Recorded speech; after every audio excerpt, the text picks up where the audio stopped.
नमस्कार, मैं doctor Narendra Kumar, drawing and painting से। अब हम चर्चा कर रहे थे जैसे बीए पार्ट फर्स्ट के चित्रकला विषय के बारे में। तो इससे पूर्व भी हम चर्चा करी थी फोक आर्ट, लोक कला के बारे में कि लोक कला क्या रही है, लोक कला क्या क्या परिभाषा थी, वो किन के रूपों में पाई जाती है, उसकी क्या विशेषता रही है, उसकी जो सरलता सहजता, वो हमारे समाज के बारे में किस तरह उसका रहा, उसके बारे में हम चर्चा कर चुके हैं।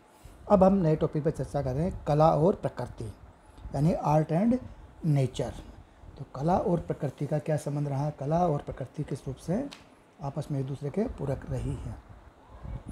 तो इसके अंतर्गत जैसे विद्वान विचारकों और कला मनीषी जो रहे, उनका ये मत रहा है कि ईश्वर सृष्टि का सर्वश्रेष्ठ कलाकार रहा है, जिसने प्रकृति के माध्यम से इस अनुपम संसार की रचना की। ये सत्य भी है। वास्तव में ये संसार प्राकृतिक और कृत्रिम दोनों प्रकार की विशेषताओं से ही भरा हुआ है। इसे देखकर इसके निर्माता परम पिता परमेश्वर के प्रति श्रद्धा से सिर झुक जाता है। इस सृष्टि का निर्माण करते समय ईश्वर के मस्तिष्क में कितनी कल्पनाओं, सृजनाओं और रूप सौंदर्य की अद्भुत रचनाओं ने स्थान पाया होगा। महाकवि, इसके बारे में महाकवि रविंद्रनाथ टैगोर ने ईश्वरीय विरचित महाकवि रविंद्रनाथ टैगोर ने कहा कि ईश्वर विरचित बलशाली प्राकृतिक शक्तियों की सत्ता को स्वीकार करते हुए लिखा है कि कला मनुष्य की उस अभिव्यक्ति का नाम है जिसे वह बलशाली प्राकृतिक शक्तियों से प्राप्त अनुभव के आधार पर प्रस्तुत करता है। अब परमेश्वर की अद्भुत रचना, तो टैगोर ने कहा कि जैसे कला मनुष्य की उस अभिव्यक्ति का नाम है जिससे वह बलशाली प्राकृतिक शक्तियों से प्राप्त अनुभव के आधार पर प्रस्तुत करता है। तो यानी कि रविन्द्रनाथ टैगोर ने जो कहा वो भी कि कला क्या है कि जो हमारी जो प्रकृति से प्राप्त विभिन्न शक्तियाँ हैं जो हम देखते हैं प्रकृति के माध्यम से, उनकी जो प्राकृतिक शक्ति, उन्हीं को हम वापस अपने अनुभव, अपनी अनुभूति के आधार पर वापस प्रस्तुत करता है। तो जो उसकी अभिव्यक्ति है उसमें जो प्रस्तुत करता है वो भी एक तरह से कला, वो प्रकृति का ही भाग है। अब परमेश्वर की अद्भुत रचना, संपूर्ण पृथ्वी मंडल पर छाया हुआ नीला आकाश, आकाश में मंडराते बादल, ऊंचे ऊंचे पथरीले पर्वत, समुद्र का गहरा विस्तार, गति का पाठ पढ़ाती नदियाँ, जीवन सुरक्षित रखने वाले पेड़ पौधे, छोटे बड़े पशु और चारों ओर मनोरम कलरव करते पक्षी ईश्वर प्रदत्त प्रकृति के रूप में हमारे सम्मुख उपस्थित है। और परमेश्वर की ये अद्भुत रचना देखकर सामान्य जन भी भाव विभोर हो जाते हैं। तो कलाकार के संवेदनशील मन की तो बात ही अलग है। इन्हें देखकर वह केवल मानसिक सुख ही नहीं प्राप्त करता या नहीं पाता, अपितु अपनी अनुभूति को चित्रपटल पर उतारने को भी आतुर हो उठता है। जब मतलब कोई मनुष्य है या जिस मनुष्य में मान लो आर्टिस्ट जो एक भावनात्मक होता है, तो प्रकृति के जब सम्मुख जाता है, वो प्रकृति की जब कृतियों को देखता है, प्रकृति को, नेचर को देखता है, तो उसके सम्मुख उन चीज़ों को देखकर एक अनुभूति होती है कि क्यों नहीं इन चीज़ों को मैं वापस अपने कैनवास पे, अपने माध्यम से अपने उस चीज़ को अभी व्यक्त करूं। तो वो अपनी जो अनुभूति को चित्रपटल पर उतारने को आतुर हो उठता है। कलाकार यदि चित्रकला का पुजारी है तो प्रकृति प्रेरणा से वह चित्र निर्माण करेगा। मूर्तिकार है तो वह पत्थर को तराश कर उसमें सौंदर्य भरने का प्रयास करेगा। इस तथ्य को सभी स्वीकारते हैं कि प्रकृति के प्रेरक नैसर्गिक स्वरूप को देखकर व्यक्ति आदिकाल से ही सृजन के लिए प्रेरित होता रहा है। और आदिकाल से लेकर, जैसे प्राकृतिक काल से लेकर आदमी द्वारा बनाए गए पशु पक्षियों के चित्रों के पीछे भी प्रकृति की प्रेरणा थी। प्रकृति के प्रति अपनी चेतना कारण ही उसने अपने निवास स्थलों, पर्वतों, गुफाओं व वन्य जीवों के चित्र बनाए। शिकार चित्रों की प्रेरणा भी उसे प्रकृति से ही प्राप्त हुई। ये सही है कि आरंभ में उसे नदी, पहाड़, पेड़ पौधे और फूल पत्तों को चित्रित नहीं किया यानी कि तथापि पशु पक्षियों के साथ साथ जो मानव आकृतियाँ बनाई वे भी प्रकृति का अनुसरण करने वाली रही थी। मतलब आदिकाल से लेकर अब तक की जो भारतीय कला में प्रकृति की ओर मुखरित होकर कला बोल रही कला और प्रकृति का संबंध आज ही नहीं, मतलब वरन आदिम अवस्था से ही मानव अपनी कला के सृजना के में प्रकृति के दर्शन कराता आया है। तो ऐतिहासिक दृष्टिकोण से अगर से अपना ये सृजन प्राकृतिक कंदराओं यानी प्राकृतिक जो गुफाएं हैं और पेड़ों आदि पर रहते हुए और जंगली जीवन व्यतीत करते हुए प्रारंभ किया व्यक्ति ने। मानव सदैव से ही प्रकृति प्रेमी रहा है, वह प्रकृति पूजक भी था और आदि मानव ने प्रकृति की गोद में रहते हुए ही प्रकृति के विविध रूपों को बहुत निकट से देखा।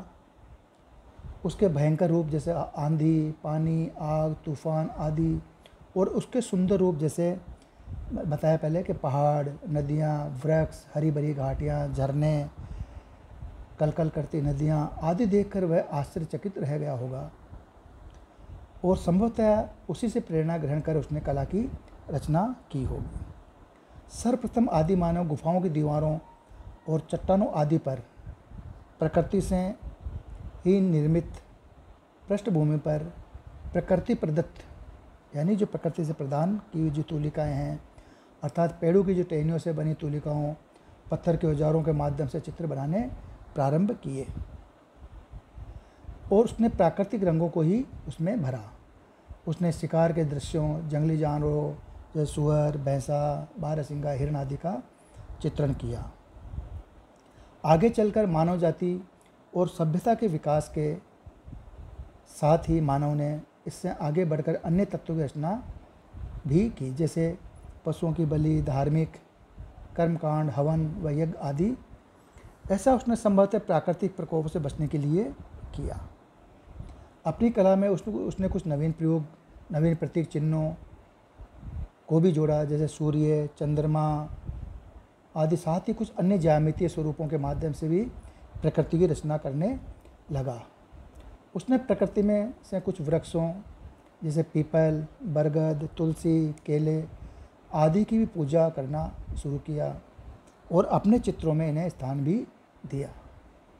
तो इस प्रकार जैसे कह सकते हैं कि जैसे कला की सहचरी प्रकृति रही है, प्रकृति कला की सहचरी रही है।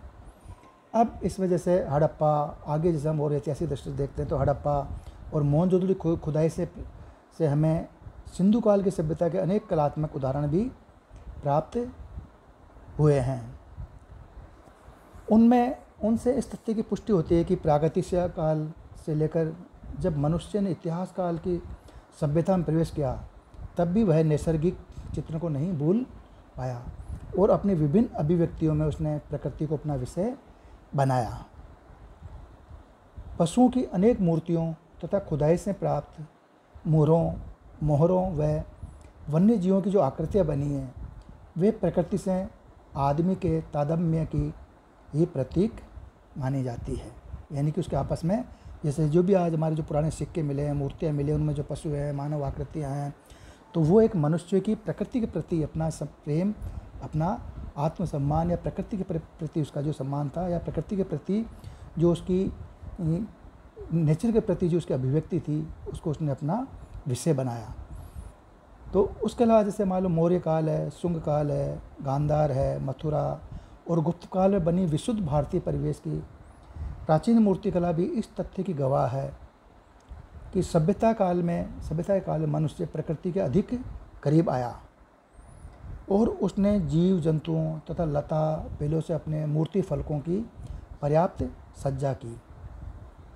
बुद्ध काल की सभी कलाएं भी प्रकृति के अनुपम स्वरूप से सुसज्जित रही है। वन्य जीवों, पेड़ पौधों, लता बेलों तथा फल फूलों का श्रेष्ठ और प्रभावी रूप हमें अजंता, बाघ व एलोरा जैसी प्राचीन कला के अद्वितीय केंद्रों में देखने को मिलता है। और प्रकृति के नैसर्गिक सौंदर्य को तत्कालीन कलाकारों ने बड़े चाव से अपनी कलाकृतियों का विषय बनाया।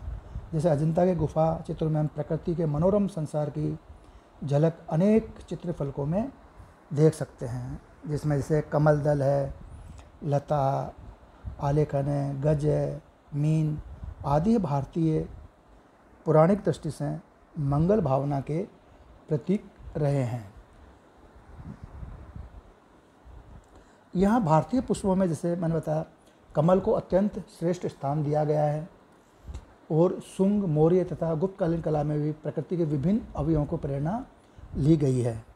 इनमें यही प्रकृति और मातृत्व का अनोखा ये स्वरूप प्रस्तुत किया गया, जिसका सर्वश्रेष्ठ उदाहरण साल भंजिका, बुद्ध की जातक कथाओं में पशुओं की संवेदनाएं मानव के सदृश्य ही प्रस्तुत की गई है। और मध्यकालीन जैसे जैन कला में भी प्रकृति के विभिन्न स्वरूपों यथा पशु, पक्षी, वृक्ष, फूलों आदि को 24 जो तीर्थकरों के प्रतीक चिन्हों के रूप में ग्रहण किया गया है, जिनका दर्शन संपूर्ण जैन कला में दृष्टिगत होता है। और उसके पश्चात जैसे मध्यकाल में भारतीय जैसे अपने लघु चित्र रहे हैं, उनमें भी इन चीज़ों को, इन जो कला है, प्रकृति है, उनका हमें विशेष रूप से अंकन होता रहा है। मुगल काल में भारतीय पशु पक्षियों, पेड़ पौधों व भारतीय प्राकृतिक दृश्यों के चित्रण के साथ साथ फारसी दृश्य चित्रण भी हुआ। तो राजस्थानी शैली के चित्रों में रची गई प्रकृति के सानिध्य से चित्र के विषयों को और भी अधिक प्राणवान बना दिया गया है। धार्मिक व पौराणिक विषयों, राधा कृष्ण की नानाविध प्रणय लीलाएं, राग रागनियों, ऋतु मासों के आलेखन को हरी भरी पृष्ठभूमि पर थिरकती हुई तुलिका और चटक रंगों ने भी हृदयग्राही स्वरूप प्रदान की दिया है। तो राजपूत जो कला है, राजपूत कला की अन्य उन्नत शाखा जैसे पहाड़ी कलम में भी पहाड़ी रम्यता, वातावरण का दिग्दर्शन हो जाने से उसमें समरसता और उन्मुक्तता का समावेश हो गया। प्रकृति की समस्त सुषमा, उसका समस्त रूप वैभव और सौंदर्य मानो इस कला शैली में मूर्तिमान हो उठा हो और उसे अगणित राग रागनियों, ऋतु मासों आदि से एक संगीतमय रूप प्रदान कर जीवंत कर दिया।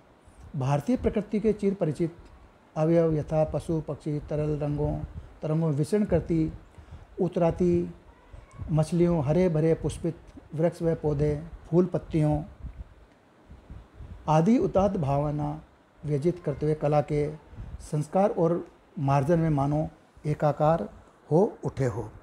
तो ये जो सारी चीज़ें हैं, मतलब कला और प्रकृति एक दूसरे के ही पूरक रहे। बिना प्रकृति के कलाकार कुछ नहीं। जो भी कलाकार है तो सारा प्रकृति के आधार पर, प्रकृति से ही वो प्राप्त करता है और उसी से वो लेता है। धन्यवाद। अब इससे आगे हम चर्चा करेंगे अगले लघु चित्रों में प्रकृति के बारे में क्या है।